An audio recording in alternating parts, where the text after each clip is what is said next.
Roller act जब लागू हुआ तो उसकी प्रतिक्रिया नकारात्मक रूप से पूरे भारत में देखने को मिली। लोगों ने इसका विरोध किया, जगह जगह इसके लिए बैठकें हुई, सभाएं हुई और इस जलियांवाला बाग हत्याकांड तक बात आ पहुंची। क्या था ये? देखिए, रोलर एक्ट के प्रावधानों के तहत ये था कि आप किसी भी व्यक्ति को संदेह के आधार पर गिरफ्तार कर सकते हैं बिना कारण बताए। तो इसलिए रोलर एक्ट के तहत 2 गिरफ्तारियां हुई। रोलर एक्ट के तहत डॉक्टर सत्यपाल तथा सैफुद्दीन किचलू को गिरफ्तार किया गया। सैफुद्दीन किचलू को गिरफ्तार किया गया। जब इनकी गिरफ्तारी हुई तो लोगों ने इसके खिलाफ शांतिपूर्ण सभा करने या शांतिपूर्ण आंदोलन करने का मन बनाया और 13 अप्रैल 1919 को अमृतसर के अंदर 13 अप्रैल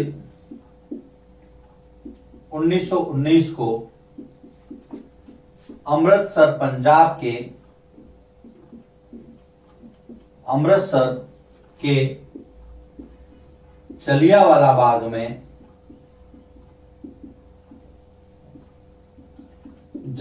बाग में गिरफ्तारी के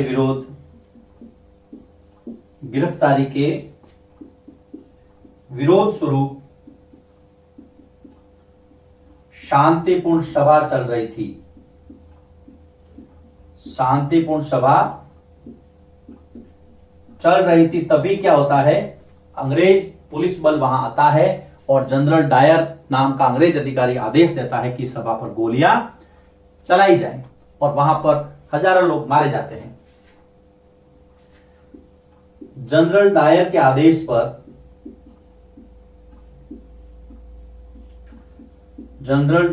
आदेश पर सभा पर गोलियां दागी जाती हैं। गोलियां चलती हैं तथा हजारों लोग मारे जाते हैं। इतिहास में यह काला दिन था भारत के लिए। इस घटना की सभी जगह कड़ी निंदा की गई और भारत का जो जनमानस है वो अंग्रेजों के और खिलाफ हो गया। देखिए, रोलर एक्ट के तहत किसकी गिरफ्तारी हुई थी? डॉक्टर सत्यपाल की और सैफुद्दीन किचलू की। दोनों की गिरफ्तारी के विरोध में 13 अप्रैल 1919 को, इस दिन सिखों का पवित्र त्योहार भी होता है बैसाखी, याद रखना। बैसाखी के दिन 13 अप्रैल 1919 को अमृतसर के जलियांवाला बाग के अंदर शांतिपूर्ण सभा हो रही थी, जहां पर जनरल डायर ने आदेश दिया गोली चलाओ और हजारों निहत्थे लोग मारे गए। बहुत ही खतरनाक स्थिति थी और ये जो घटनाक्रम हुआ इसके खिलाफ बहुत सारे जो लोग थे उन्होंने अंग्रेजों को अपने टाइटल वापस दे दिए। रविंद्रनाथ टैगोर ने जलियांवाला हत्याकांड के खिलाफ नाइटहुड की उपाधि वापस लौटाई। तो रविंद्रनाथ टैगोर ने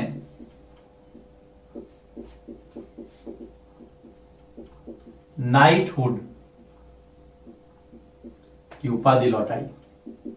कहते हैं इसी दौरान गांधी जी ने भी अपनी केसरी हिंद की उपाधि वापस लौटा दी थी। नाइटहुड का मतलब होता है, ये देखिए, नाइट हुड का मतलब होता है योद्धा, वीरत्व। नाइट का मतलब होता है योद्धा। मैंने इसलिए लिखा है यहाँ पे, आप यहां पर नाइट का मतलब रात नहीं समझ ले, NIGHT नहीं, ये KNIGHT। नाइट का मतलब होता है योद्धा, वॉरियर, लड़ने वाला। नाइटहुड की उपाधि इंग्लैंड की महारानी द्वारा व्यक्ति विशेष को उसकी व्यक्तिगत उपलब्धियों के लिए दी जाती थी कि वो आदमी अच्छा काम कर रहा है। और गुरुदेव रविंद्रनाथ टैगोर तो आपको पता ही है। देखो, महात्मा गांधी को महात्मा की उपाधि दी रविंद्रनाथ टैगोर ने। रविंद्रनाथ टैगोर को सबसे पहले गुरुदेव जो कहा वो कहा महात्मा गांधी ने। तो दोनों ने आपस में उपाधि एक्सचेंज कर ली। याद रखने के लिए बता रहा हूं, दोनों ने एक दूसरे को इस प्रकार से संबोधित किया था। यह हो गया आपके जलियांवाला हत्याकांड। 13 अप्रैल 1919 बैसाखी के दिन अमृतसर पंजाब में 2 लोगों की गिरफ्तारी हुई थी। उसके पहले रोलर एक्ट के तहत, इसलिए ये सारा विरोध प्रदर्शन हो रहा था। अब हम आगे चलते हैं और खिलाफत मूवमेंट। खिलाफत आंदोलन, याद रखना खिलाफत शब्द खलीफा से संबंधित है और खलीफा मुस्लिम धर्मगुरु को कहा गया। याद रखना खलीफा क्या है, खलीफा मुस्लिम धर्मगुरु, याद रखना क्योंकि इसी का जिक्र आएगा आगे।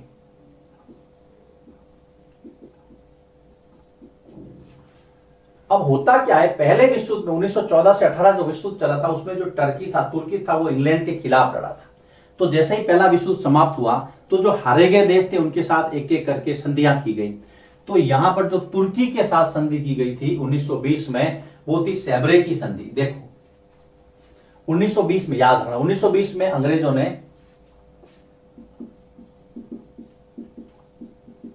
अंग्रेजों ने 1920 में तुर्की के साथ सेब्रे की संधि की, जिसमें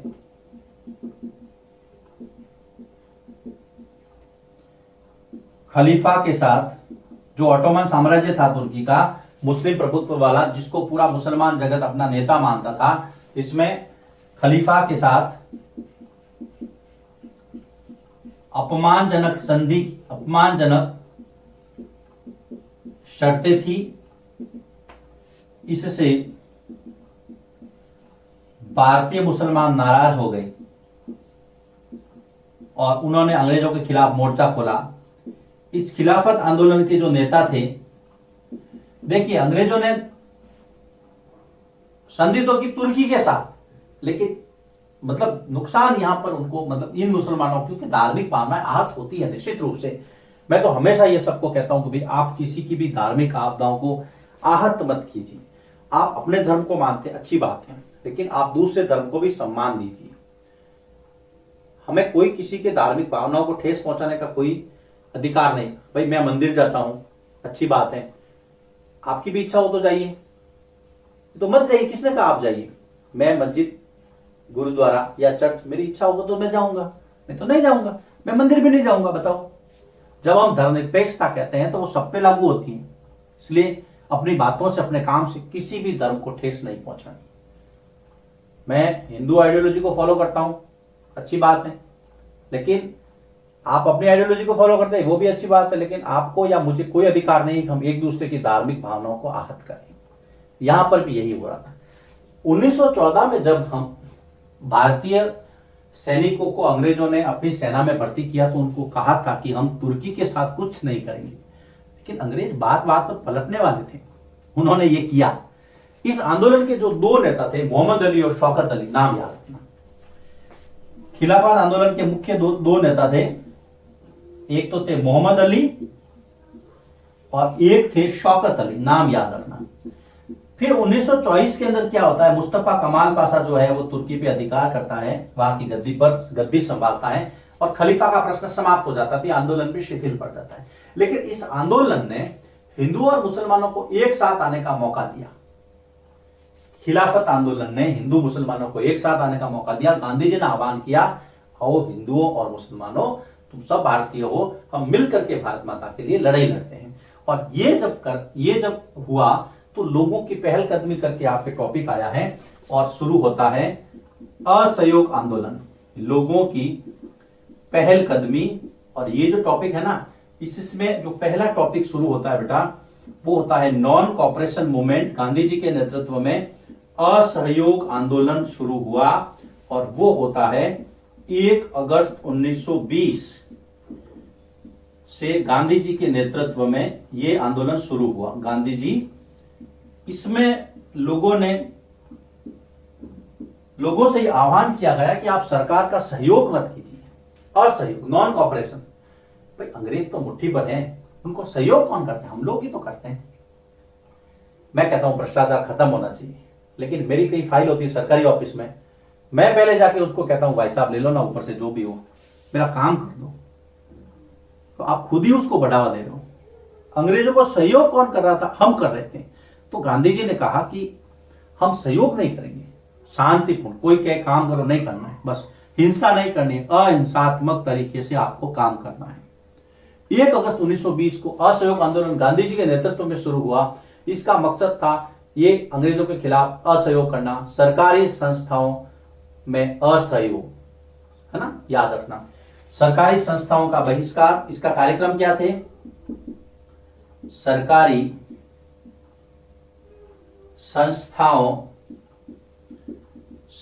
संस्थाओं का बहिष्कार, सरकारी संस्थाओं का बहिष्कार व असहयोग, पहला ये काम।